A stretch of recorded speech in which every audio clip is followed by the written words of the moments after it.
Hello बच्चों, कैसे हो आप? आपकी इस नीट 2027 की जर्नी में मैं आपको पढ़ाने वाली हूँ कंप्लीट बायोलॉजी। हम सारे important examples with important tricks, बहुत शॉर्ट शॉर्ट ट्रिक्स मैं आपको बताऊंगी कैसे चीजें याद की जाएं, कैसे डायग्राम बेस्ड क्वेश्चंस बनते हैं और भी सारी इंपॉर्टेंट नीट रिलेटेड सारे अपडेट, सारी इंपॉर्टेंट इंफॉर्मेशन सब कुछ आपको मिलता रहेगा इस चैनल से। कोई भी इंफॉर्मेशन मिस ना हो, रेगुलर वीडियोस आप तक पहुंचती रहें, उसके लिए आप इस चैनल को सब्सक्राइब कर लीजिए। ठीक है, तो आज हम स्टार्ट करने वाले हैं बेटा क्लास 11th के चैप्टर नंबर 8 से, जिसका नाम है cell the basic unit of life. अब एक माइंड में क्वेश्चन आ सकता है आपके कि मैम हम सेल से ही क्यों स्टार्ट कर रहे हैं, हम यहाँ चैप्टर नंबर 1 लिविंग वर्ल्ड से क्यों नहीं स्टार्ट कर रहे? स्कूल्स में तो लिविंग वर्ल्ड से ही स्टार्ट करा दिया जाता है। देखो बेटा, क्यों मैं पहले सेल ही पढ़ा रही हूँ उसका आंसर समझो।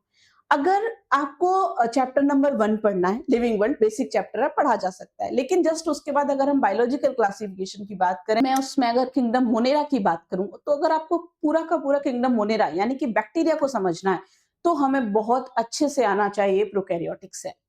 ठीक है, similarly kingdom fungi, kingdom protista, plant animals, animal kingdom पूरा, इवन फिजियोलॉजी, ये सब समझने के लिए आपको सेल, सेल के ऑर्गेनल्स के फंक्शंस, मेटाबॉलिज्म, ये सब आना चाहिए। तो सेल जो है वो सबसे पहले समझना बहुत इंपॉर्टेंट है, तो ही हमारा कंप्लीट बायोलॉजी हमें अच्छे से समझ में आएगा। अब हम सेल में आज हम स्टार्ट करते हैं कि हम सेल से ही क्यों स्टार्ट कर रहे हैं। तो देखो, आप पढ़ रहे हो बेटा बायोलॉजी, हम बायोलॉजी की क्लासेस में है यहाँ पर। बायोलॉजी जो शब्द है उसमें खुद में दो वर्ड आते हैं। देखो, बायोलॉजी में दो शब्द आते हैं। बायोलॉजी जो शब्द है वो दो वर्ड से मिलकर बना है। फर्स्ट इज बायो, जो कि बायोस से आया है, और बायोस जो है इसका मतलब होता है लाइफ। दूसरा वर्ड है लॉजी। लॉजी सिंपल वर्ड है। सोशियोलॉजी, फिजियोलॉजी, एम्ब्रियोलॉजी, किसी भी चीज की स्टडी को हम लॉजी कह देते हैं। तो बेसिकली टू स्टडी समथिंग, अगर हम किसी चीज को पढ़ना है तो उसे लॉजी कह देते हैं। बायोलॉजी में हम क्या करते हैं? बायोलॉजी में हम लाइफ की स्टडी करते हैं। Biology is study of life. अब देखो, अगर आप लाइफ की स्टडी कर रहे हो, किसी भी चीज में अगर लाइफ है, तो because of the life things are living. Life की वजह से ही चीजें क्या बन जाती हैं? लिविंग बन जाती हैं। लाइफ जो है वो चीजों को क्या बना देती है बेटा? लिविंग बना देती है। और बायोलॉजी में हम लिविंग चीजों की तो स्टडी करते हैं, चाहे वो प्लांट है, एनिमल्स है, या माइक्रो ऑर्गेनिजम्स है। अब अगर आप लिविंग चीजों की बात कर रहे हो, लिविंग ऑर्गेनिजम्स की बात कर रहे हो, तो अल्टीमेटली वो सब किससे मिलके बने? सेल से। कैसे? हमें पता है, कोई भी ऑर्गेनिज्म आप याद कर लीजिए जिसे बायोलॉजी में एक टिपिकल ऑर्गेनिज्म कहा जा रहा है, वो या तो यूनिसेल्युलर होगा बेटा, या तो मल्टीसेल्युलर होगा। ठीक है, या तो सिंगल सेल से मिलकर बना है, या फिर मोर देन वन सेल वाली कैटेगरी में आ जाता है। फिर उसको अलग अलग ऑर्गेनाइजेशंस में रखते हैं, लेकिन आइदर वो क्या होगा? यूनिसेल्युलर, और वो क्या होगा? मल्टीसेल्युलर। ठीक है, तो अगर मैं बात करूं कि कोई भी लिविंग ऑर्गेनिज्म है, कोई भी लिविंग ऑर्गेनिज्म अगर है, तो हर एक लिविंग ऑर्गेनिजम्स जो हैं, ये दो कैटेगरीज में प्लेस किए जा सकते हैं। फर्स्ट इज यूनिसेल्युलर कैटेगरी, और दूसरी कैटेगरी है बेटा मल्टी सेल्यूलर। यूनिसेल्युलर या मल्टी सेल्युलर। अब यूनिसेल्युलर ऑर्गेनिजम्स कौन से होते हैं? जो किससे मिलके बने हैं? Made up of single cell only. Made up of single cell only. बेटा मैंने मेड अप को थोड़ा शॉर्ट में लिख दिया, made up of single cell only. और मल्टी सेल्यूलर दोज ऑर्गेनिजम्स हो गए जो made up of more than one cells. ऐसे ऑर्गेनिज्म जो एक से ज्यादा सेल से मिलके बने हैं, सिंपली नाम से ही समझ में आ रहा है वो मल्टी सेल्यूलर। और जो सिंगल सेल से मिलके बने वो क्या हो गए? यूनिसेल्यूलर। एक बात तो समझ में आ गई, कोई भी लिविंग ऑर्गेनिज्म है वो किससे मिलके बना है? सेल से मिलके बना है। अब अगला क्वेश्चन माइंड में आता है कि सेल है क्या? मैम हम सेल कह किसको रहे हैं? What is cell? सेल है क्या? अब देखो, पहले आप सेल की डेफिनेशन समझने से पहले ये बात समझिए। सेल की डेफिनेशन मुझे उम्मीद है आप सबको बिल्कुल रटी हुई होगी, और आपको लग रहा होगा मैम अभी तक बोल क्यों नहीं रही है। सेल इज बेसिक फंडामेंटल, या बेसिक कह लो या फंडामेंटल कह लो, basic structural and functional unit of life. अब इसको क्यों basic structural and basic functional unit of life कहते हैं, इस बात को समझो। देखो, वो जो सेल है वो ऑर्गेनिज्म के फॉर्म में सरवाइव कर रही है, या ऑर्गेनिज्म को रिप्रेजेंट कर रही है, आइदर यूनिसेल्युलर और मल्टीसेल्युलर। डन। अब मैं बात करती हूँ पहले सिंगल सेल के फॉर्म में जो यूनिसेल्युलर ऑर्गेनिज्म प्रेजेंट है, यानी कि एक single cell as a organism जहां बिहेव कर रही है। देखो, अगर मैं बात करूं बेटा एक यूनिसेल्युलर ऑर्गेनिज्म की, तो भले ही मैं इसे यूनिसेल्युलर ऑर्गेनिज्म कह रही हूं, लेकिन बेटा एक्चुअल में ये है तो एक सिंगल सेल ही ना। भाई एक सिंगल सेल ही तो सरवाइव कर रही है। अब ये जो सिंगल सेल है, एक बात समझ में आ रही है, जैसे unicellular organism for example bacteria, उसका एक अपना इंडिपेंडेंट एग्जिस्टेंस है। तो पहला पॉइंट तो यूनिसेल्युलर ऑर्गेनिज्म जो एक सिंगल सेल है, they are capable of independent existence. एक बात समझ में आ गई। दूसरी बात क्या समझ में आ रही है बेटा कि they are performing all essential functions required for their life, required for their survival.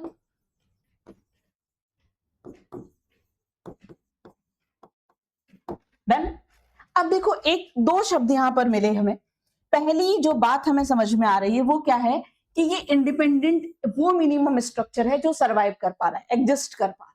दूसरा, ये परफॉर्म कर पा रहा है वो सारे इंपॉर्टेंट एसेंशियल फंक्शंस जो उसके सर्वाइवल के लिए जरूरी है।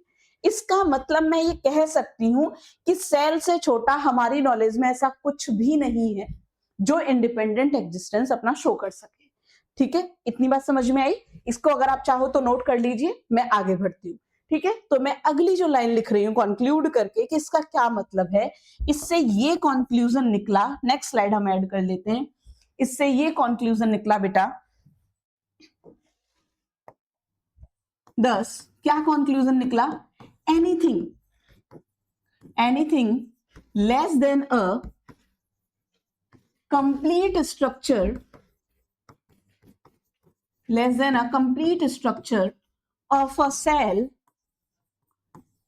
does not ensure independent existence या independent living।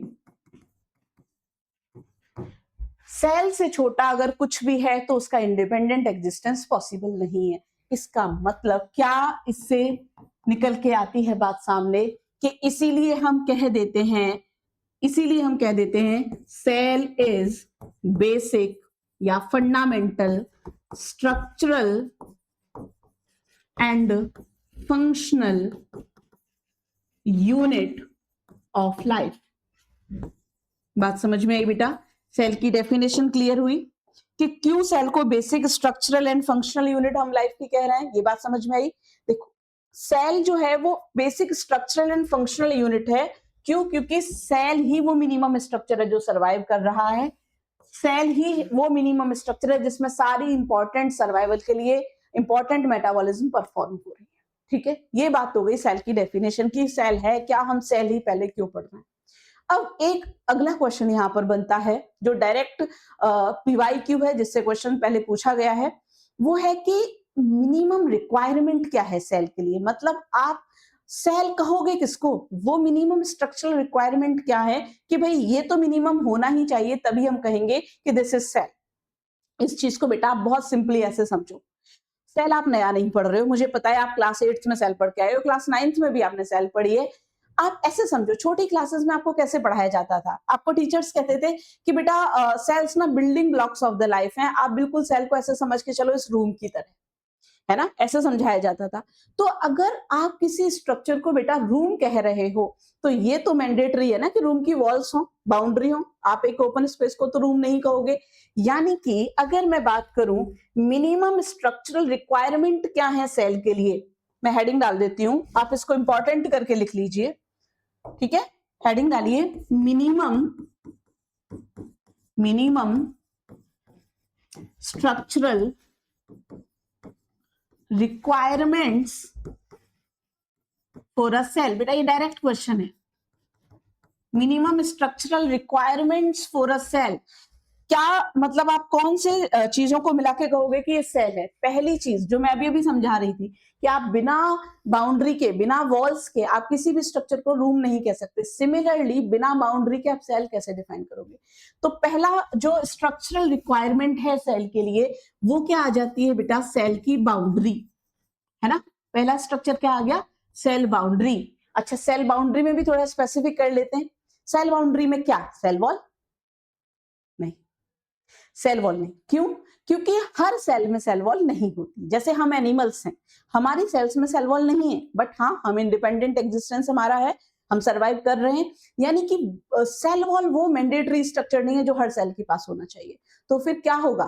Plasma membrane. ठीक है, तो सेल बाउंड्री, और सेल बाउंड्री में भी मैं स्पेसिफिकली बताऊं तो वो स्ट्रक्चर क्या है जो हर सेल को कंप्लीट बनाएगा, वो है plasma membrane. Plasma membrane,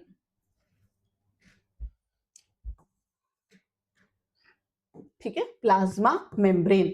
then अच्छा, दूसरा इंपॉर्टेंट स्ट्रक्चरल रिक्वायरमेंट क्या होगा?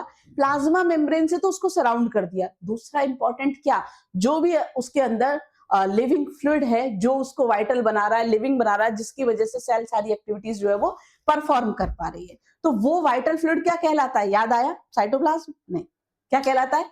प्रोटोप्लाज्म। यस, तो वो जो वाइटल फ्लूइड है बेटा, वो क्या कहलाता है? प्रोटोप्लाज्म। देखो, प्लाज्म शब्द का ही मतलब होता है फ्लूइड, लिक्विड। प्लाज्म जो है वो फ्लूइड वर्ड को रिप्रेजेंट करता है, और प्रोटो मतलब वो प्रिमिटिव फ्लूइड जिसमें लाइफ पॉसिबल हो पाई, वो प्रिमिटिव फ्लूइड जिसमें जीवन संभव हो पाया, जो सेल की बाउंड्री के अंदर, प्लाज्मा मेम्ब्रेन के अंदर प्रेजेंट है, that fluid is called protoplasm. ठीक है, तो ये प्रोटोप्लाज्म होगा। ये क्या है? बेसिकली ये वो जो वाइटल फ्लूइड है जिसमें सारी मेटाबॉलिक एक्टिविटीज परफॉर्म होंगी, वो प्रोटोप्लाज्म है। ये दो मिनिमम रिक्वायरमेंट्स जो है वो होनी ही चाहिए। अब इसमें एक चीज और मैं आपको यहाँ ऐड कर देती हूँ कि ये जो प्रोटोप्लाज्म है, इसको अभी हम दो पार्ट्स में डिवाइड कर सकते हैं, या मैं कहूं कि इसमें दो चीजें प्रेजेंट होती हैं मेनली। फर्स्ट इज साइटोप्लाज्म, और दूसरा, अगर मैं साइटोप्लाज्म में क्या ऐड कर दूं? Genetic material. ठीक है, जेनेटिक मटेरियल अगर मैं इसमें ऐड कर दूं, चाहे वो वेल डिफाइंड स्ट्रक्चर न्यूक्लियस के फॉर्म में हो, या वो ऐसे ही बस न्यूक्लियोइड के फॉर्म में प्रेजेंट हो, प्रोक्रोमोसोम के फॉर्म में प्रेजेंट हो, जैसे भी प्रेजेंट है, बट सेल में जेनेटिक मटेरियल प्रेजेंट हो, चाहे वो डीएनए के फॉर्म में है या फिर वो आरएनए के फॉर्म में है, इससे फर्क नहीं पड़ता, न्यूक्लिक एसिड होने चाहिए, जेनेटिक मटेरियल होना चाहिए। ठीक है, तो साइटोप्लाज्म और जेनेटिक मटेरियल मिलके क्या बनाते हैं? प्रोटोप्लाज्म। डन। तो मिनिमम स्ट्रक्चरल रिक्वायरमेंट जो है वो सेल के लिए समझ में आई आपको? एक इंपॉर्टेंट क्वेश्चन हो गया आपका यहाँ पर ये कि सेल की मिनिमम स्ट्रक्चरल रिक्वायरमेंट क्या होंगी? First is plasma membrane, second is क्या हो जाएगा? Genetic material. हाँ जी बेटा, डन। चलिए आगे मूव करते हैं। नेक्स्ट हेडिंग डालिए डिस्कवरी ऑफ सेल। ठीक है, अगला छोटा सा टॉपिक है इसी के कंटिन्यूएशन में, discovery of cell.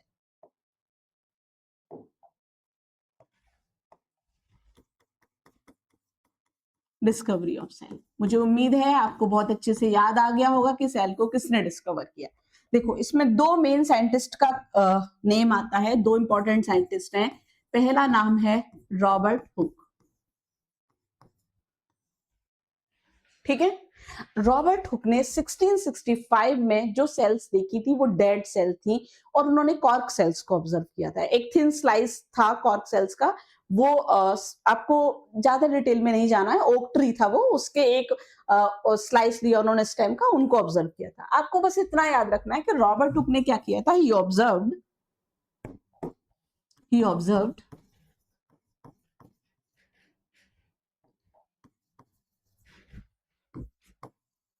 Dead cork sales. कब? इन 1665। बेटा ईयर ना याद रहे कोई दिक्कत नहीं है, ये याद रहना चाहिए कि डेड सेल्स देखी थी, डेड कॉर्क सेल्स देखी थी। ठीक है, अब बेसिकली इन्हें बेटा क्या दिखाई दिया था पता है? इन्हें एक हनी कॉम्ब लाइक स्ट्रक्चर ऐसा दिखाई दिया था, मधुमक्खी के छत्ते जैसा स्ट्रक्चर दिखाई दिया था। बिल्कुल आप अपने दिमाग में ले आइए कि जब मधुमक्खी शहद लेने के बाद खाली जो उनका छत्ता है, बीहाइव है जो, वो रह जाता है, कुछ ऐसा ही स्ट्रक्चर उनको दिखाई दिया। देखो, आपको बड़ा हैरानी होगी अगर मैं आपसे ये कहूं कि बेटा इन्होंने एक्चुअल में सेल ही नहीं देखी थी, तो आपको लगेगा मैम ऐसा कैसे? इन्होंने सेल नहीं देखी थी प्रॉपर, इन्हें कोई ऑर्गेनल्स नहीं दिखाई दिए थे, इन्हें न्यूक्लियस या प्रोटोप्लाज्म या लिविंग कंटेंट नहीं दिखाई दिया था। एक्चुअल में बस इन्हें ये बाउंड्री दिखाई दी थी, है ना, ये बाउंड्री दिखाई दी थी।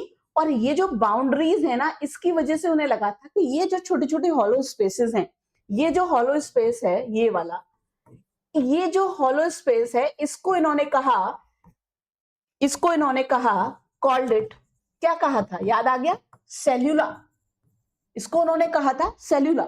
और इस सेल्यूला शब्द का मतलब होता है लिटिल रूम्स, छोटे छोटे रूम्स हैं ये, है ना। उनको लगा कि ये लिटिल रूम्स जैसे हैं जिनको प्लांट यूज करता है to store their various kind of juices. उनको लगा कि ये जो छोटे छोटे बॉक्सेस है ना, जिन्हें उन्होंने अपनी लैंग्वेज में कहा सेल्यूला, उन्होंने कहा इस सेल्यूला के अंदर प्लांट अपने जूसेस को स्टोर करता है। बाद में इस सेल्यूला शब्द से ही बाद में इस सेल्यूला शब्द से ही डिराइव हुआ वर्ड सेल, ठीक है। तो सेल्यूला से ही letter cell is derived, word cell is derived, ठीक है। सेल शब्द निकल के आया। तो अगर आपसे ये पूछा जाए कि टर्म सेल किसने कॉइन किया, है ना, तो सेल शब्द किसने दिया, तो भी हमारा आंसर क्या हो जाएगा, रॉबर्ट हुक। डन। तो रॉबर्ट हुक के बारे में बेटा बस इतना ही याद रखना है कि रॉबर्ट हुक ने डेड सेल्स को देखा था, कॉर्क सेल्स को उन्होंने ऑब्जर्व किया था 1665 में, ईयर नहीं भी याद रहे चलेगा। और उन्होंने एक हनी कॉम्प्लेक्स स्ट्रक्चर देखा था जिसमें उन्हें जो हॉलो स्पेसेस दिखाई दे रहे थे उसको उन्होंने सेल्यूला कहा, और जिस सेल्यूला वर्ड से ही बाद में सेल शब्द डिराइव हुआ। डन। अब आती है दूसरे साइंटिस्ट की बारी जिनका नाम है एंटन वॉन लीवेनहुक। बेटा एंटनी भी कह देते हैं इनको, एंटन भी कह देते हैं, मैं पूरा नाम लिख देती हूँ, एंटनी वॉन लीवेनहुक, ठीक है। आप चाहो तो एंटन वॉन लीवेनहुक भी लिख सकते हो, दोनों ही बातें सही हैं। देखो एंटन वॉन लीवेनहुक जो थे, इन्होंने पहली बार लिविंग सेल्स को देखा, और लिविंग सेल्स में भी इन्होंने मूवेबल लिविंग सेल्स को देखा, ठीक है। कब देखा था, ऐसे ही जब पहली ईयर बताइए तो दूसरी भी कंटिन्यूएशन में बता देती हूँ, 1674 में। इंटरेस्टिंग बात यह है कि इन्होंने इन सेल्स को जो देखा था वो अपने सेल्फ डिजाइन्ड माइक्रोस्कोप से देखा था। तो कई बार पहली बार इन्होंने एक माइक्रोस्कोप लाइक स्ट्रक्चर बनाया कॉम्बिनेशन ऑफ लेंसेज का यूज करके, इसीलिए कुछ बुक्स में इनको फादर ऑफ माइक्रोस्कोपी भी कह देते हैं। बट हमें यहाँ ये सब नहीं पढ़ना, हम सिंपली बात करेंगे कि इन्होंने पहली बार फॉर द फर्स्ट टाइम ही ऑब्जर्व्ड मूवेबल लिविंग सेल। पहली बार इन्होंने लिविंग सेल्स को देखा, और ऐसी लिविंग सेल्स को देखा जो मूव कर सकती थी। कौन सी लाइक, याद रखना पड़ेगा बेटा, कौन सी लाइक बैक्टीरिया। अब जरा आप एक चीज नोटिस करिए, बैक्टीरिया कौन सी सेल होता है, ये बात तो हमें पता ही होगा, प्रोकैरियोटिक सेल होता है कि नहीं बेटा। तो अगर आपसे पूछा जाए पहली बार प्रोकैरियोटिक सेल को किसने देखा, या प्रोकैरियोटिक सेल को किसने डिस्कवर किया, तो आंसर क्या हो जाएगा, एंटन वॉन लीवेनहुक, ठीक है। जबकि यूकैरियोटिक सेल या डेड सेल या प्लांट सेल करके पूछा जाएगा तो हमारा आंसर होगा रॉबर्ट हुक। तो एंटन वॉन लीवेनहुक ने पहली बार बैक्टीरिया देखा, प्रोटोजोआ देखा, है ना, ये कैसी सेल हो गई, यूकैरियोटिक, है ना। प्रोटोजोआ देखे, स्पर्म्स देखे, स्पर्मेटोजोआ,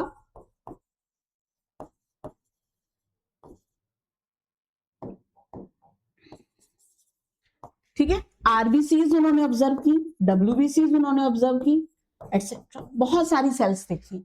और आपको एक बात और मैं यहां पर बता दूं, एक्चुअल में इन्होंने ये जो छोटी छोटी सेल्स देखी ना, इन सेल्स को ही इन्होंने एक शब्द दिया था, ही कॉल्ड देम। मुझे उम्मीद है शायद आपको ये बात पता होगी, ही कॉल्ड देम, क्या कहा था उन्होंने, एनिमाक्यूल्स। हम पढ़ते हैं ना एनिमल किंगडम में, एनिमाक्यूल्स, है ना, छोटे छोटे एनिमल्स हैं, स्मॉल एनिमल्स हैं, ये कहा था। कब किया है ये सब, आप लिख सकते हो यहाँ पर, इन 1674 में, 1674 में। तो पहली बार लिविंग सेल्स को देखा एंटनी वॉन लीवेनहुक ने, डेड सेल्स को देखा रॉबर्ट हुक ने, ठीक है। एंटनी वॉन लीवेनहुक और रॉबर्ट हुक, दो ही नाम आपको डिस्कवरी में याद रखने हैं। यहाँ एक छोटा सा नाम और हमें याद रखना है, एनसीईआरटी में यही मेंशन है, आगे भी हम पढ़ेंगे, वो है रॉबर्ट ब्राउन का नाम। याद आ गया, रॉबर्ट ब्राउन ने क्या डिस्कवर किया है बेटा, न्यूक्लियस, ठीक है। तो आप इतना नोट कीजिए, नोट करके एक पॉइंट और लिख लीजिए, आप इसको नोट कर लीजिए। चलिए आगे मूव करते हैं। आप इसी में एक पॉइंट और नोट करके लिख लीजिए, इन, यहां ईयर बेटा इंपॉर्टेंट है क्योंकि ये एनसीईआरटी में मेंशन है। आपको रॉबर्ट हुक और एंटनी वॉन लीवेनहुक की ईयर ना याद रहे चलेगा, बट ये याद रखनी पड़ेगी, ठीक है। कब, इन 1831 Robert brown discovered the nucleus, ठीक है। बस ये डन, ये बात हो गई बेटा डिस्कवरी ऑफ द सेल, ये बात हो गई डिस्कवरी ऑफ द सेल। अगले टॉपिक की तरफ मूव करते हैं, सेल थ्योरी, ठीक है। सेल थ्योरी को आप ऐसे समझो बेटा, दो साइंटिस्ट थे, ठीक है। एक का नाम था,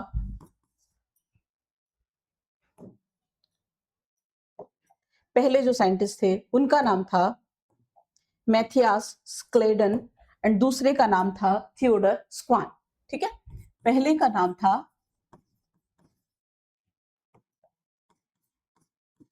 मैथियास स्क्लेडन, आप सिर्फ स्क्लेडन भी याद रखोगे तो चलेगा, और दूसरे साइंटिस्ट का नेम था थियोडर स्क्वान। सेम, अगर आप सिर्फ सेकंड नेम याद रखोगे ना स्क्वान तो भी चलेगा। तो बेसिकली दो साइंटिस्ट थे बेटा, एक का नाम था स्क्लाइडन और एक थे स्क्वान। दोनों के नेम इंपॉर्टेंट हैं, नेम के साथ साथ अपने को याद रखना है कि ये दोनों का बैकग्राउंड क्या था। बेसिकली ये जो स्क्लाइडन थे ना, ये बॉटनिस्ट थे, मतलब ये प्लांट्स पर स्टडी कर रहे थे, और स्क्वान जो थे ना वो जूलॉजिस्ट थे। देखो इजी है याद रखना, मैं यहाँ छोटी सी ट्रिक बताती हूँ आपको, जैसा कि मैंने आपको प्रॉमिस किया था जगह जगह ट्रिक्स बताऊंगी। है इनका नाम स्क्वान, बट अपन अपनी अंडरस्टैंडिंग के लिए इजी वे में याद रखने के लिए जब इसको स्वान पढ़ लो, तो स्वान एनिमल है, एनिमल मतलब क्या, जूलॉजिस्ट। तो थोड़ा सा आइडिया लग जाता है कौन से बॉटनिस्ट थे कौन से जूलॉजिस्ट थे, ठीक है। तो थियोडर स्क्वान, मतलब स्क्वान को आप स्वान जैसा प्रोनाउंस करो और स्वान एक एनिमल है तो आप जूलॉजिस्ट ऐसे याद रख सकते हो, ठीक है। तो ये जो थे ये ब्रिटिश जूलॉजिस्ट थे, जबकि जो स्क्लाइडन थे ये जर्मन बॉटनिस्ट थे, ठीक है, ये जर्मन बॉटनिस्ट थे। अब ये बेटा 1838 में प्लांट्स पर इन्होंने एक अपनी रिसर्च पब्लिश कराई, सेम टाइम पर 1839 में इन्होंने भी अपना काम पब्लिश कराया, और 1839 में ही जो ओल्ड सेल थ्योरी है ना वो हुई। मैं नीचे लिख दूंगी, ये कॉमन टॉपिक है, कॉमन हेडिंग, इसलिए मैं नहीं लिख रही। देखो स्क्लाइडन जो थे ना, पहले इनकी बात करते हैं। इन्होंने कहा 1838 में ये प्लांट्स पर काम कर रहे थे, स्क्लाइडन ने कहा कि सारे plants, all plants are composed of similar structure that is called cell, जो कि पहले ही पता है, डिस्कवरी हो चुकी है, and the product of cells. Product of cells इनका मतलब था टिश्यू।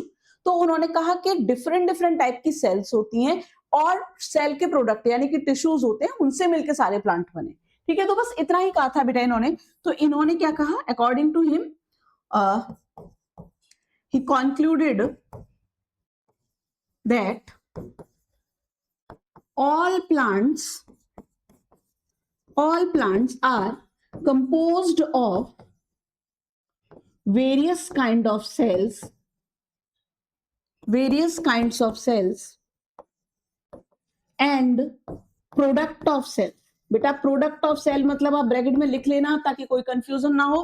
प्रोडक्ट ऑफ सेल मतलब क्या, टिश्यूज, है ना, अलग अलग टाइप के टिश्यूज से मिलके बने थे। ये था, ये स्टेटमेंट दिया इन्होंने।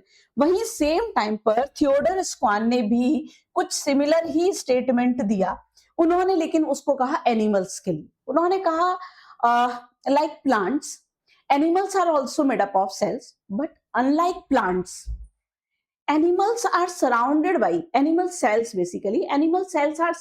by a thin layer which is now today we known that as a plasma membrane, ठीक है। nowadays we know that as a plasma membrane।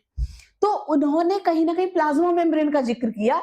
इसका मतलब प्लाज्मा मेम्ब्रेन की डिस्कवरी किसने की, प्लाज्मा मेम्ब्रेन को आइडेंटिफाई किसने किया, किसने बताया, तो क्रेडिट किसको जाने वाला है, स्क्वान को जाने वाला है, ठीक है। आई बात समझ में। तो इन्होंने क्या कहा बेटा, मैं लिख देती हूं। इन्होंने कहा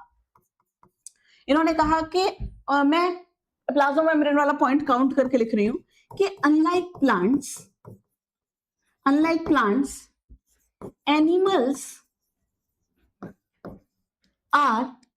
animal cells, basically not animals, animal cells are surrounded by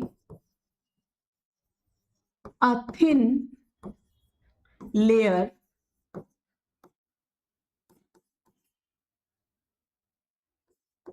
known as plasma membrane. इसको थोड़ा चेंज करते हैं बेटा, देखो इसको मैं नोन एज ना लिख के thin layer Unlike plants, animals are surrounded by a thin layer which is now known as plasma membrane. ठीक है, thin layer now known as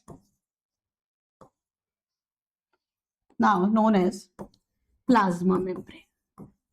यानी कि मैं ये कहना चाह रही हूं कि एक तरीके से इन्होंने प्लाज्मा मेम्ब्रेन की डिस्कवरी भी कर दी है, इन्होंने प्लाज्मा मेम्ब्रेन के बारे में भी बता दिया।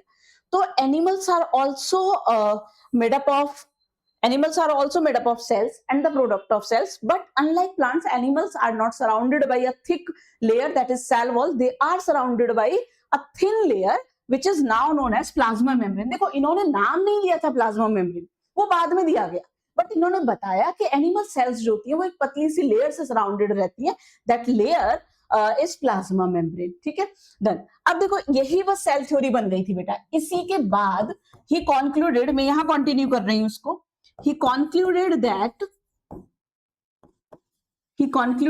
देखो इन्होंने स्क्वान ने कंक्लूड किया, लेकिन क्योंकि उसमें स्लाइडन का भी वर्क था, इसीलिए हम कहेंगे कि सेल थ्योरी किसने दी है पुरानी वाली, स्लाइडन और स्वान ने दी है।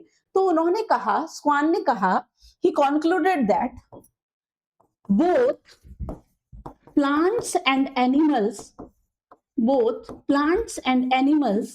are made up of cells and the product of cells। ठीक है बेटा, cells and the product of cell, बस यही है बच्चे पुरानी सेल थ्योरी, इतनी सी ही है पुरानी सेल थ्योरी।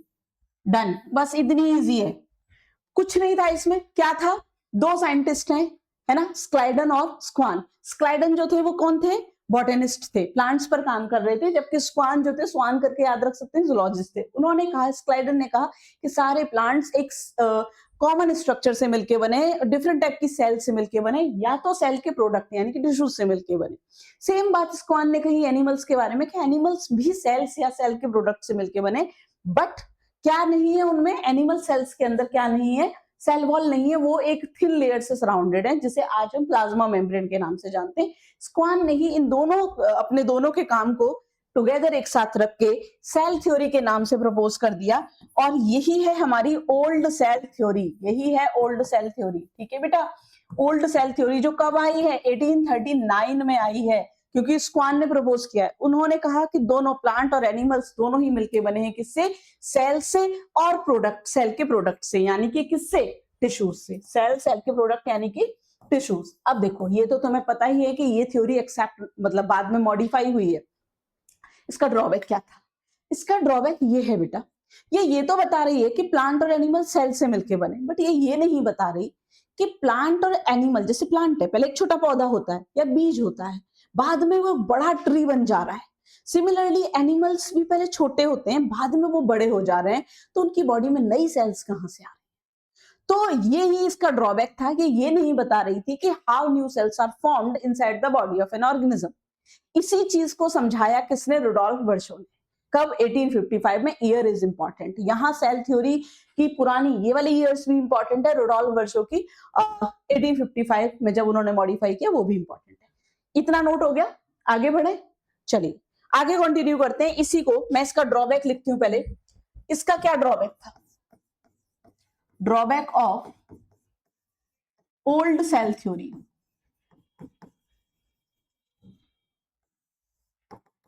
पुरानी सेल थ्योरी का ड्रॉबैक क्या था, सिंपल ड्रॉबैक है, इट डज नॉट एक्सप्लेन, क्या नहीं समझाती है, it does not explain how new cells are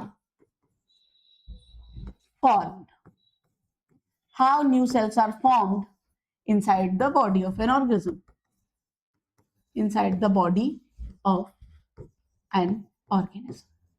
ठीक है बेटा, यही बस इसका ड्रॉबैक था, और ये यही बस नहीं, बड़ा ड्रॉबैक है, मतलब नई सेल कहां से आ रही है ये इसने बताया ही नहीं। ठीक है, बाद में इसी चीज को अब हम इंपॉर्टेंट पॉइंट लिखने जा रहे हैं, लेटर कब, इन 1855। ठीक है, कब, इन 1855, लेटर इन 1855। किसने, क्या नाम है, लिख लीजिए, रुडोल्फ वर्चो, याद रखना है बेटा, है ना। इन्होंने मॉडिफाई किया सेल थ्योरी को, ही मॉडिफाइड सेल थ्योरी। इन्होंने एक स्टेटमेंट दिया बेटा, है ना। इन्होंने क्या स्टेटमेंट दिया, ही स्टेट्स दैट, क्या कहा था इन्होंने, याद आ गया, बड़ा अच्छा सा सेंटेंस कहा था, बड़ा मजा आता है उसको बोलने में, क्या, ऑमनिस सेल्यूला ई सेल्यूला, ऐसे लगता है पता नहीं क्या बोल रहे हैं हम, है ना। ऑमनिस सेल्यूला ई सेल्यूला, ऑमनिस सेल्यूला ई सेल्यूला, क्या मतलब है इसका, ऑमनिस सेल्यूला ई सेल्यूला, क्या मतलब है इसका, इसका मतलब है सेल्स अराइज या new cells arise from their pre existing cells only, है ना। मतलब जो नई सेल बॉडी में बनती है वो कहां से बनती है, उनकी पुरानी सेल से ही बनती है, बस इतनी सी बात थी। यानी कि इन्होंने जिक्र कर दिया कहीं ना कहीं सेल डिवीजन का। देखो ध्यान देना बेटा, इन्होंने माइटोसिस मियोसिस नहीं समझाया, इन्होंने ये नहीं बताया कि हाउ सेल्स डिवाइड, ये नहीं समझाया कि भाई सेल कैसे डिवाइड कर रही है, माइटोसिस कैसे हो रहा है, मियोसिस कैसे हो रहा है, ये अलग कहानी है, ये बाद में डिस्कवरी हुई है। बट इन्होंने ये बता दिया कि भैया पुरानी सेल जो है वही डिवाइड होती है और उनसे ही बन जाती है नई सेल्स। तो इसका जो मतलब था, इसका मतलब था, इट मींस, क्या मतलब है, इट इज, इसका मतलब it means new cells arise from, it means new cells arise from their pre-existing cells, pre-existing cells, ठीक है बेटा। बस इसी बात को मिला के बन गई हमारी नई मॉडर्न सेल थ्योरी, ठीक है। मैं यहां लिख देती हूं, इसी के बाद आ गई हमारी modern cell theory,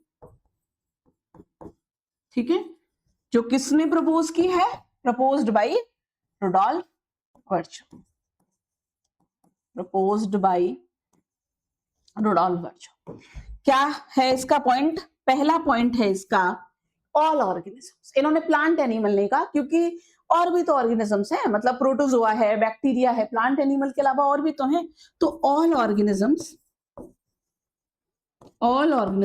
are composed of या made up of, composed of cells and product of cells. Again product of cell मतलब क्या, टिश्यू, ठीक है। दूसरा पॉइंट क्या था, new cells, all the new cells arise from their pre-existing cells, ठीक है, pre-existing cells। डन, ये टॉपिक कंप्लीट हुआ आपका सेल थ्योरी का। लेकिन इसमें एक चीज और आप याद कर लो, इंपॉर्टेंट करके लिख लो उसे, ठीक है। मैं यहां लिख देती हूं, इंपॉर्टेंट करके लिख लीजिए उसे। क्या, कौन एक्सेप्शन है सेल थ्योरी का, याद आ गया, एक्सेप्शन ऑफ सेल थ्योरी कौन है, जल्दी बताओ, एक्सेप्शन ऑफ सेल थ्योरी कौन है, याद आ गया, नन अदर देन वायरसेस। अब देखो ये जो छोटे बच्चे हैं ना, कौन से प्यारे प्यारे जो अभी 10th करके 11th में आके बैठे हैं, उनको थोड़ा सा झटका लगा, वायरस सेल नहीं है क्या, वायरस सेल दी, यस वायरस सेल नहीं है, ठीक है। तो वायरस जो है वो सेल ही नहीं है बेटा, ना वो प्रोकैरियोटिक सेल है ना वो यूकैरियोटिक सेल है, वो सेल थ्योरी का एक्सेप्शन है, ठीक है। तो जो बच्चे ऑलरेडी एक बार 12th कर चुके हैं उन्हें तो बहुत अच्छे से पता है, लेकिन नए बच्चों को अभी लग रहा होगा कि मैम वायरस सेल नहीं है बेटा, वायरस सेल थ्योरी को फॉलो नहीं करते। Yes they are living, they can cause infection, corona तो किसको नहीं याद है ना, तो कोविड में तो इसने कितनी तबाही मचाई है ना, और भी कितने डिफरेंट टाइप के वायरसेस हैं, तो वायरस इन्फेक्शन कर सकते हैं, दे आर लिविंग भी है, वो नॉन लिविंग भी है, वो कुछ अलग ही है ना। वो बहुत स्मार्ट है, वो बाहर है तो नॉन लिविंग है, जब वो होस्ट की बॉडी के अंदर चला गया तो वो लिविंग बन जा रहा है, हमारी मशीनरी को यूज कर ले रहा है, ठीक है। उसके बारे में बाद में बात करेंगे जब हम वायरसेस पढ़ेंगे, बहुत मजा आएगा वायरस की क्लास में। अभी बेसिकली बस आप इतना याद कर लो कि सेल थ्योरी का कौन एक्सेप्शन है या कौन सेल थ्योरी को फॉलो नहीं करता, वायरसेस। डन, इसके साथ ही कंप्लीट होता है आपका सेल थ्योरी का टॉपिक। अब इसमें आप एक लाइन और समझ लीजिए, ये सेल थ्योरी हो गया, इतना आप अच्छे से नोट कर लो, मैं इधर उधर हो जाती हूँ ताकि आप पॉज करके अच्छे से नोट कर सको, ठीक है। अब देखो इसके साथ ही बेटा एक लाइन में नोट करके नेक्स्ट स्लाइड पर लिख दे रही हूं।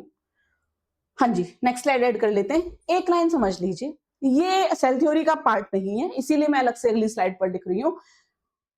एक लाइन है एनसीईआरटी की बड़ी इंपॉर्टेंट सी, वो कहती है कि जो भी एक्टिविटी किसी भी ऑर्गेनिज्म द्वारा की जा रही है, ठीक है, चाहे वो ऑर्गेनिज्म रेस्पायर कर रहा है, चाहे वो न्यूट्रिशन ले रहा है, चाहे उसमें कोई भी फोटोसिंथेसिस हो रही है, मेटाबॉलिक रिएक्शन कुछ भी हो रहा है, प्रोटीन बन रही है, डीएनए रेप्लिकेट कर रहा है, रिप्रोडक्शन हो रहा है, एक्सक्रीशन हो रहा है, कुछ भी हो रहा है। इवन मैं यहां तक कहूं कि आपको लगे मैम एक्टिविटीज मतलब क्या हम बोल रहे हैं ये एक एक्टिविटी नहीं है, यस ये भी एक एक्टिविटी है, हम चल रहे हैं वो भी एक एक्टिविटी है। तो ऑल द एक्टिविटीज है ना, चाहे वो हम आंखों से नेकेड आइज से देख पा रहे हैं, ऑब्जर्व कर पा रहे हैं, या तो वो या तो इनसाइड द सेल जो हो रही है, all the activities of an organism are the outcome of sum total of activities and interactions occurring inside the cell. Cell के अंदर जो भी हो रहा है, जो भी कैटाबॉलिज्म एनाबॉलिज्म हो रहा है, जो भी टूट रहा है, बन रहा है, बस उसी का प्रोडक्ट है, उसी का आउटकम है, बाहर आपको जो भी दिखाई दे रहा है। बात समझ में आई? ठीक है, लिख लीजिए, इंपॉर्टेंट लाइन है, चलो लिखते हैं। हाँ जी, लिख लीजिए। All the activities of an organism are the outcome of sum total of activities बेटा मतलब यहाँ मेटाबॉलिक एक्टिविटीज की बात हो रही है, एंड इंटरेक्शंस, सेल सिग्नलिंग वगैरह है ना, सेल एक दूसरे में बात करती है ना एक दूसरे से, and interactions occurring inside the body of an. ठीक है बेटा, तो इसके साथ ही आपका एक और टॉपिक कंप्लीट हो गया, सेल थ्योरी। डन, आगे मूव करें, छोटे छोटे जो टॉपिक्स हैं ये। अगला टॉपिक है एनसीईआरटी का हमारा ओवरव्यू ऑफ द सेल। ठीक है, अगर आपको मेरी वीडियो मेरा पढ़ाना पसंद आ रहा है तो प्लीज लाइक कर दीजिए, अपने फ्रेंड्स के साथ शेयर कीजिए और इस चैनल को सब्सक्राइब कीजिए ताकि आपको रेगुलर मेरी वीडियोस आगे मिलती रहे। चलिए मूव करते हैं, नेक्स्ट टॉपिक है overview of the cell. Overview of the cell मतलब अब हमने सेल क्या है वो समझ लिया, हमने सेल की डिस्कवरी समझ ली, सेल थ्योरी समझ ली। ओवरव्यू में अब थोड़ा मूव करते हैं सेल के टाइप्स की तरफ। तो ओवरव्यू ऑफ द सेल में बेसिकली हम बात करेंगे types of the cell. Types of cell, अब आप कहोगे मैम ये तो बहुत अच्छे से पता है हमको, कौन सी टाइप की सेल होती है? दो ही टाइप की सेल हमने पढ़ रखी है ऑलरेडी, प्रोकैरियोटिक सेल और यूकैरियोटिक सेल। देखो थोड़ा सा मैं आपको यहाँ सरप्राइज करती हूँ, अगर मैं कहूँ आपसे एक और टाइप की सेल होती है, दो टाइप की नहीं 3 टाइप की होती है, और वो आपकी एनसीईआरटी में ही मेंशन है ना? थोड़ा सा शॉकिंग लग रहा है, नहीं मैम ऐसा तो हमने अभी तक नहीं पढ़ा। पढ़ा है और मैं भी पढ़ूंगी, ठीक है। क्या पढ़ा है याद करो। क्या आप एक क्लास पढ़ते हो डायनोफ्लैजिलेट्स? यस, बायोलॉजिकल क्लासिफिकेशन पढ़ते हो क्राइसोफाइट्स में, क्राइसोफाइट्स सॉरी डायटम्स है, उसके बाद क्या पढ़ते हैं? डायनोफ्लैजिलेट्स पढ़ते हैं। डायनोफ्लैजिलेट्स में आपको इंपॉर्टेंट करके याद करना पड़ता है कि डायनोफ्लैजिलेट्स में मीजोकैरियन होता है। याद आ गया? मीजो, देखो जो 11th के बच्चे हैं ना उनके सर के ऊपर होके अभी जा रहा होगा, जाने दो, बिल्कुल जाने दो, एकदम नहीं घबराना कि मैम क्या पढ़ाने लग गए, हमें तो कुछ नहीं समझ में आ रहा, बिल्कुल नहीं घबराना। डन, मैं पढ़ाऊंगी आगे डायनोफ्लैजिलेट्स में। अभी आपके दिमाग में क्यों डाल रही हूँ, जानबूझ के डाल रही हूँ ताकि आपके सबकॉन्शियस माइंड को ये चीज याद हो जाए, और जब मैं डायनोफ्लैजिलेट में पढ़ाऊं तो आपको कुछ नया ना लगे कि ये क्या कुछ नया ही बताया जा रहा है हमें। ठीक है, इसलिए समझा रही हूँ। देखो दो टाइप की सेल तो आपको बहुत अच्छे से पता है, प्रोकैरियोटिक सेल और यूकैरियोटिक सेल, और मैं अभी वही पढ़ाने वाली हूँ सेल में।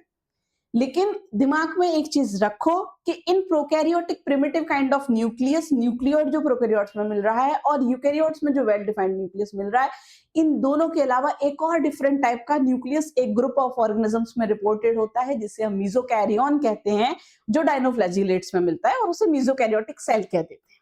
क्लियर? लेकिन अभी हम कोई बात नहीं करेंगे मीजोकैरियोटिक सेल की, हम कुछ भी नोट्स में नहीं लिखेंगे, बस आपको मैंने एक कहानी की तरह सुना दिया। ठीक है, बढ़े आगे। हाँ जी, तो टाइप ऑफ सेल कितनी है? 2 3 नहीं, कौन सी? 2। ठीक है, तो टाइप्स ऑफ सेल, कितने टाइप की सेल है बेटा? दो ही टाइप की सेल हमें लिखनी है। पहले लिखेंगे, मैं कोई डिफरेंसेस नहीं कराने वाली अभी आपको, बहुत सारे 12-13 डिफरेंसेस नहीं कराने वाली हूँ मैं कि आप बस एक लाइन खींच के लिखने लग जाओ। कराऊंगी चैप्टर के एंड में कराऊंगी।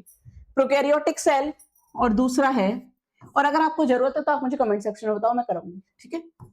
Eukaryotic cell. अच्छा, इसका बेसिस लिख देते हैं। बेसिस ऑफ क्लासिफिकेशन क्या है, मतलब दो टाइप की सेल है बट किस बेसिस पर आप क्लासिफाई कर रहे हो, सॉरी किस बेसिस पर आप क्लासिफाई कर रहे हो उसको। बेसिस क्या है, basis of classification is type of nucleus. ठीक है बेटा, क्या हो जाएगा basis of classification, type of nucleus. देखो समझो, प्रोकैरियोटिक सेल मैंने कहा टाइप ऑफ न्यूक्लियस के बेसिस पर है। प्रो दो शब्द आ रहे हैं और कैरियोटिक, देखो कैरियोटिक जो शब्द है ना ये कैरियन से आया है, और कैरियन का मतलब होता है बेटा न्यूक्लियस, डन, न्यूक्लियस। तभी मैंने कहा ना मीजोकैरियन। और प्रो जो शब्द है ना वो यहाँ पर आईफोन वाला प्रो नहीं है, और एडवांस नहीं, उसका उल्टा। प्रो मतलब यहाँ और मोर एडवांस नहीं है, प्रो मतलब यहाँ प्रिमिटिव है, ठीक है।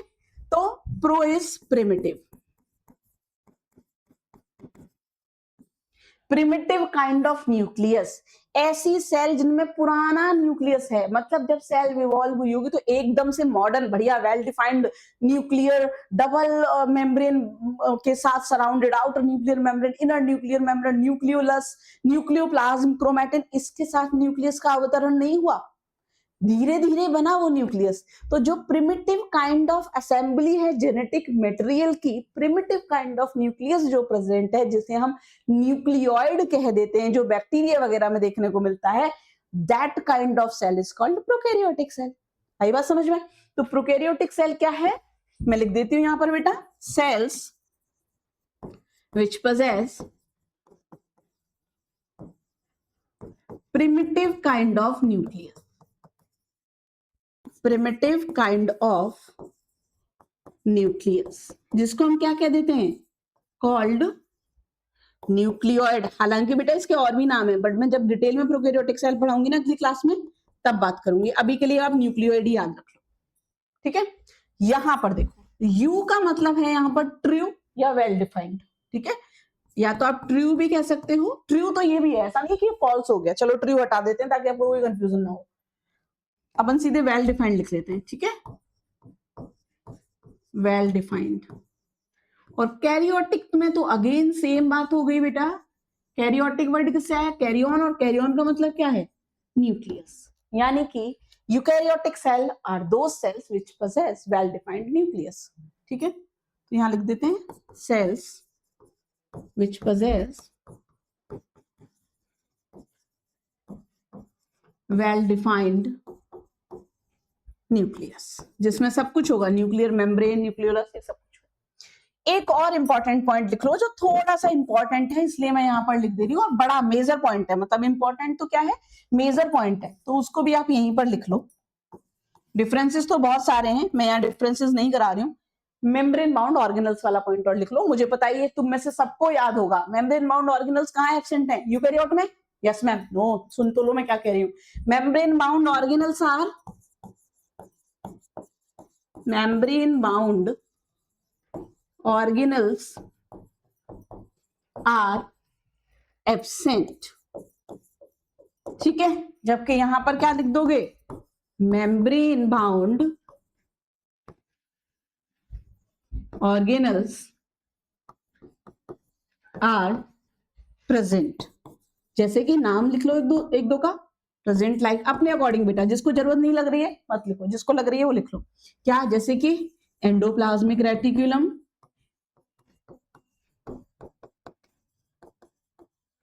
गोल्गी बॉडीज, है ना, गोल्गी एपेरेटस भी लिख सकते हो, Golgi apparatus, plastids, mitochondria, microbodies, बहुत सारे हैं बेटा, माइटोकॉन्ड्रिया एटसेट्रा लगा देती हूँ मैं, ठीक है, डन। तो ये कुछ बेसिक बात हो गई, ओवरव्यू हो गया सेल का कि सेल दो टाइप की होती है, प्रोकैरियोटिक सेल और यूकैरियोटिक सेल, डन। अच्छा, इसमें आप एक चीज है, देखो ऑर्गेनल्स की जब हमने बेटा बात ही की है, यहाँ पर जब हमने ऑर्गेनल्स को छेड़ ही दिया है, तो एक बड़ा स्पेशल ऑर्गेनल ही होता है, क्या नाम होता है उसका? Ribosome, protein factory of the cell, protein बनाता है वो सेल के लिए। वो कैसा है, सिंगल मेम्ब्रेन बाउंड या double membrane bound? Membrane less, ठीक है। वो मेम्ब्रेन उसमें होती ही नहीं है, जब उसमें मेम्ब्रेन है ही नहीं, वो मेम्ब्रेन लेस है, तो क्या वो प्रोकैरियोट्स में नहीं पाया जाएगा? यस, ठीक है। तो भाई प्रोटीन की जरूरत तो प्रोकैरियोट्स को भी है ना, तो प्रोकैरियोट्स में भी राइबोसोम होते हैं और यूकैरियोट्स में भी राइबोसोम होते हैं। तो मैं नेक्स्ट स्लाइड पर लिख देती हूँ, ये आप नोट कर लो, ये इजी से पॉइंट है। डन, चलिए, हाँ जी, ये आप नोट कर लीजिए। उसी का कंटिन्यूएशन में, ओवरव्यू के कंटिन्यूएशन में, राइबोसोम्स ब्रैकेट में हम लिख लेंगे बेटा, अभी मैं टाइप्स पे नहीं जा रही, 70s 80s की, 70s प्रोकैरियोट में 80s, नो, अपन बात करना है जनरल ओवरव्यू की। तो राइबोसोम्स ये जो कि कैसे ऑर्गेनली हैं, membrane less organelle, protein factory of the cell कहते हैं हम। Ribosomes are present in both plant and, oh sorry, plant animal नहीं, both prokaryotic and eukaryotic cells. ठीक है बेटा, डन। एक और पॉइंट लिख लो, ये एक्स्ट्रा पॉइंट्स में ही लिख रहे हैं, एनसीईआरटी में मेंशन है यहाँ पर, हालांकि तुम धीरे धीरे जैसे डिटेल में सेल पढ़ोगे तो तुम्हें आ ही जाना है ये बात। एक और पॉइंट अभी के लिए लिख लीजिए, ओवरव्यू में ही एक और ऑर्गेनली होता है जो कि मेम्ब्रेन लेस है, बट वो प्रोकैरियोट में नहीं मिलता है, ठीक है, ताकि आपके दिमाग में ये ना बैठ जाए कि मैम इसका मतलब जो भी मेम्ब्रेन लेस है वो तो प्रोकैरियोट यूकैरियोट दोनों में मिलने वाला है। ऐसा नहीं है, सिर्फ ये बात जो कही गई थी अभी वो राइबोसोम्स को लेके कही गई थी। एक और ऑर्गेनली मिलता है जिसका नाम है सेंट्रियोल, सेंट्रोजोम भी बनाते हैं वो। सेंट्रियोल्स जो कि सेल डिवीजन में मदद करते हैं, वो पाए जाते हैं किसमें? यूकैरियोट्स में, एनिमल सेल्स में, ठीक है। प्लांट्स में भी नहीं होंगे, प्लांट में उनकी जगह क्या होगा, क्या हेल्प करेगा, वो सेल डिवीजन में पढ़ाऊंगी। अभी के लिए सिर्फ इतना ही लिखो, सेंट्रियोल्स जो अगेन क्या है, मेम्ब्रेन लेस ऑर्गेनली है बेटा, ठीक है। Centrioles are present in animal cells and helps in cell division, ठीक है। मैंने यूकैरियोट नहीं लिखा है, ध्यान देना, एनिमल सेल लिखा है। यूकैरियोटिक सेल दो टाइप की होती है ना, प्लांट सेल और एनिमल सेल। इसके साथ ही कंप्लीट होता है आपका ओवरव्यू ऑफ द सेल। अब आप या तो ये समझ लो कि ओवरव्यू का ही पार्ट है या डिफरेंट टॉपिक है।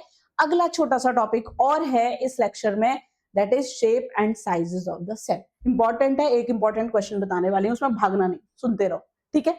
चलिए, अगला टॉपिक है different shape and sizes of the cell. देखो, different shapes and sizes of the cell में पहले तो एक इंपॉर्टेंट क्वेश्चन लिख लो। डायरेक्ट पूछा जाता है कि मतलब सेल अपने शेप में वेरी क्यों कर रही है ना, why cells vary in their shape, मतलब वो क्यों, they are showing different different kind of shapes की। वो कोई अमीबॉइड है, कोई इरेगुलर अमीबॉइड है, इरेगुलर, कोई ओवल है, कोई ब्रांच्ड है, कोई इलोंगेटेड है, ऐसे अलग अलग शेप्स क्यों हैं?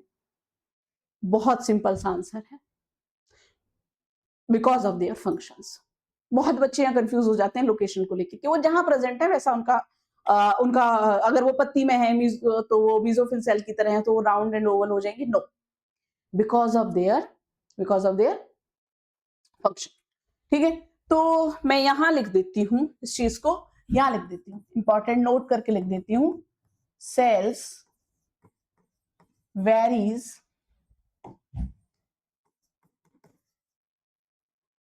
in their shape depending on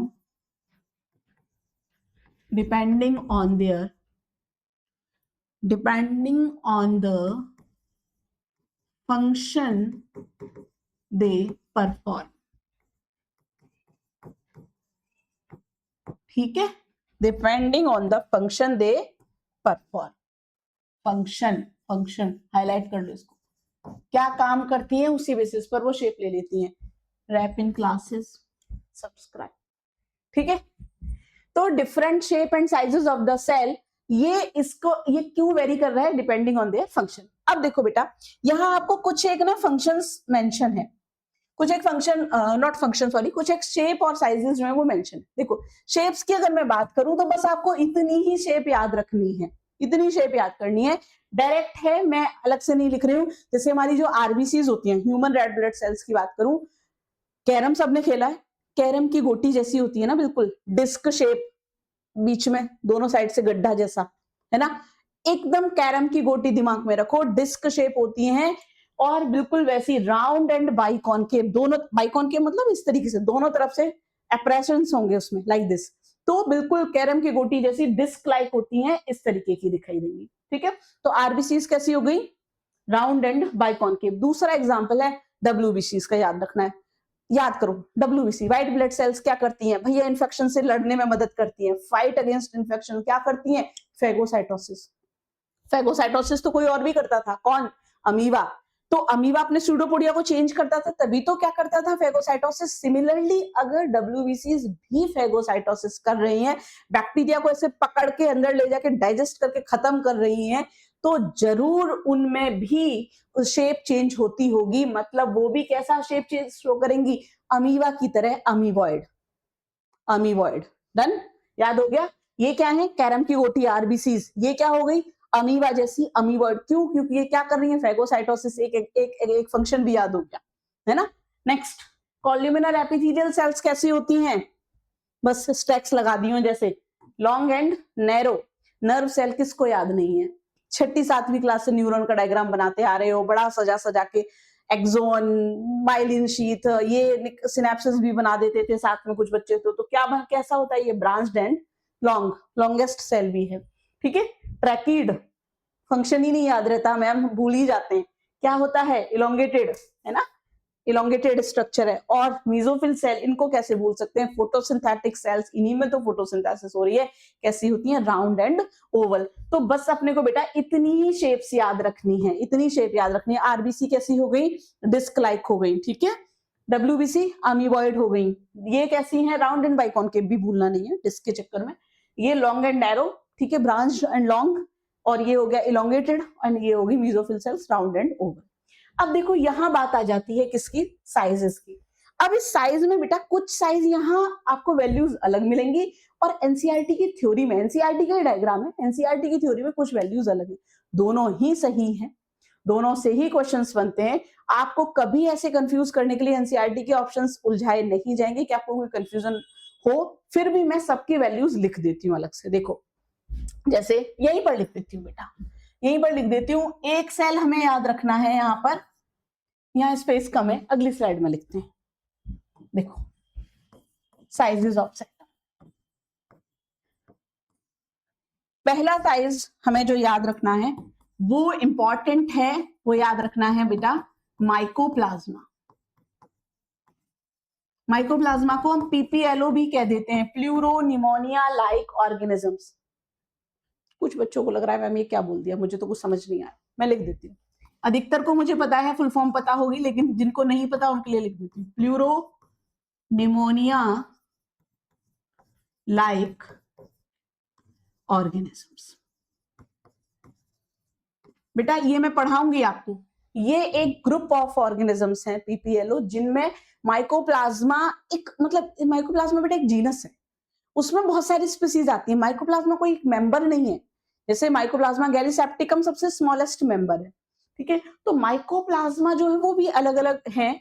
अब जैसे माइकोप्लाज्मा को ही अगर हम बात करें तो एनसीईआरटी में दो डेटा है। देखो यहाँ डायग्राम में मेंशन है हमें कितना, पीपीएलओ का साइज 0.1 माइक्रोमीटर, वहां माइकोप्लाज्मा का दे रखा है थ्योरी में, जस्ट डायग्राम से पहले पढ़ना 0.3 माइक्रोमीटर।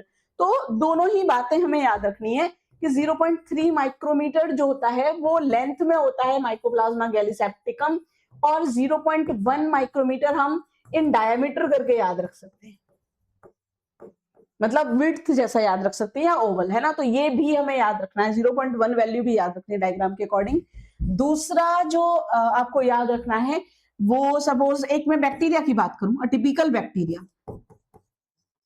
टिपिकल बैक्टीरिया, देखो समझना बेटा ये सब एवरेज साइजेस हैं।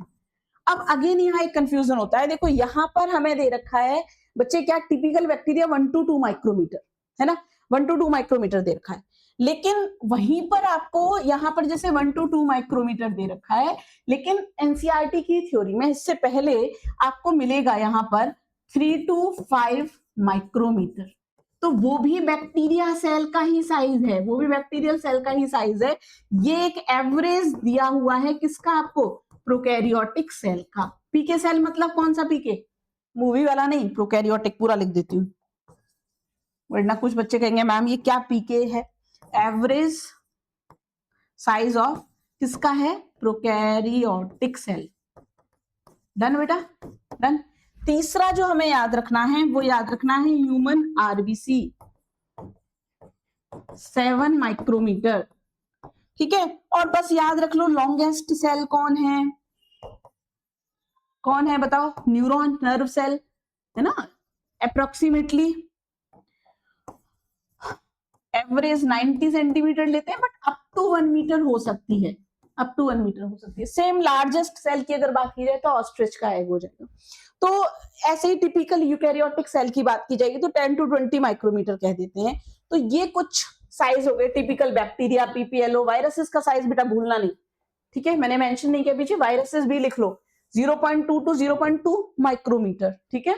माइक्रोमीटर तो सब समझते हैं ना, 10 to the power -6 of metre है ना, 1 माइक्रो, यहाँ लिख देती हूँ मैं ताकि जिसको नहीं पता वो समझ जाए। 1 माइक्रोमीटर मतलब 10 to the power -6 of metre.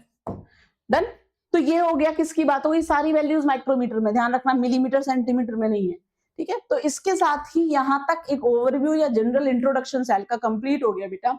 अब हम डिटेल में पढ़ेंगे सेल्स, ठीक है, डिटेल में पढ़ेंगे प्रोकैरियोटिक सेल और यूकैरियोटिक सेल। मैं डिटेल में आपको पहले प्रोकैरियोटिक सेल पूरा कवर कराऊंगी एंड देन हम मूव करेंगे किसकी तरफ, यूकैरियोटिक सेल की तरफ, ठीक है।